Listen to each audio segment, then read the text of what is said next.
Hey guys, it's Daniel. Jim Morrison was with many women over the years, most famously his girlfriend Pamela Courson.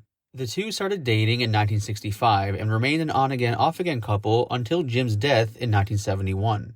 Over the course of their relationship, Jim and Pam both cheated on each other many times with different people. Their relationship was very up and down and would sometimes even become violent as well. The following is a quote from Jim Morrison, Life, Death, Legend by Stephen Davis, where he discusses this. Quote, Jim Morrison's situation was changing in the autumn of 1966 as he partially moved into his redhead girlfriend's funky one-bedroom apartment in a ramshackle greenhouse in Laurel Canyon. Jimmy and Pamela had been together more or less for about 6 months when he moved some clothes, his books, and his electric blanket into her apartment.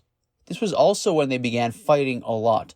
Epic battles over infidelity, lack of consideration, and other issues that burst through their doorway and onto the street. At least once a week, Pam would explode in fury, throw open the bedroom window, and dump Jim's clothes and books into the street, screaming curses and bloody murder as the laundry and literature flew. Jim loved fighting with Pamela, who was over-controlling, quick-witted, and gave as good as she got. She threw plates, crockery, knives, and frying pans at him, but he just laughed. When they went out at night, Pam thought nothing of hauling off and punching Jim in the face with her tiny fist if she thought he was getting too close to another chick.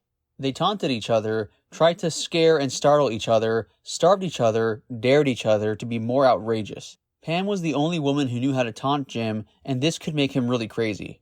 After one of their fights, he would go into the Hollywood clubs and lash out at some unsuspecting girl who couldn't defend herself. He belted Susie Cream Cheese at the whiskey one night and was roughly thrown out. He slapped Pam Miller another night at Beatolito's. He kept a motel room in various places around West Hollywood, but most nights he could be seen hitching up Laurel Canyon Boulevard to sleep with Pamela Courson. Their bond was intractable and would seemingly remain so through multiple cycles of abuse and redemption. Ray Manzarek, who knew them both well in this period, later said, "They were like the same person, you know? They were the opposite sides of the same coin, the same person as a male and as a female. They were perfect for each other." Through the years, Manzarek would over-romanticize Jim and Pamela's cosmic soulmate legend, but his feeling about these two glittering misfits' sustainability for each other has never wavered.